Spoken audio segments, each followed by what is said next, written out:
Track was my favorite sport along with golf.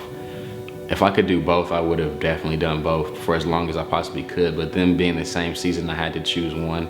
And I encouraged him to run track because I knew with playing golf, he wouldn't have this real intensity with athleticism that he would with some other sports.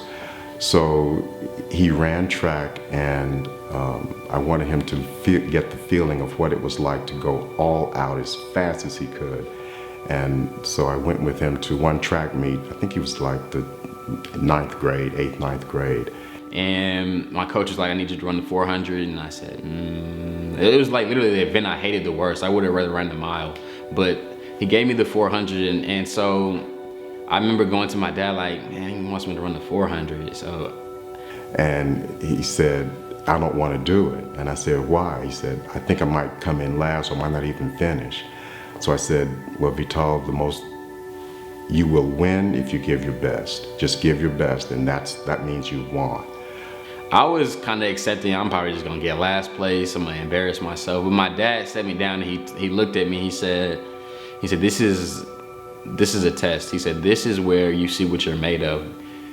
You show yourself, prove to yourself, are you gonna let this race beat you, or are you gonna overcome this so-called obstacle and are you gonna push through this and persevere? You know that you can run this event, you know it's mental. You know that it's just a race, it's 400 meters. You've done this how many times? Countless a number of times. And you don't like it for whatever reason, but there's sometimes in life where you have to do things that you don't like, but they still have to get done, and it's for the importance of whatever. And that's part of being a man is not necessarily always doing what you want and accepting that life is not always going to be easy, but pushing through the tough times and making it out a better person, making it out stronger. And that's when you find out what you're made of. And so I remember getting to the starting blocks on that race, and I didn't look at anyone. I didn't think about how fast anyone was going to go.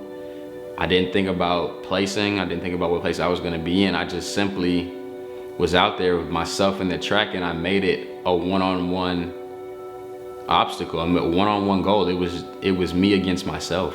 So he got out there, and not only did he finish the race, he finished, I think he finished in like 3rd or 4th place. So his persistence, his ability, his courageousness, and his big heart are what I really admire about him. I was putting a limitation on myself before I even started the race, and my dad helped me overcome that. He helped me realize that, and that helped me push through.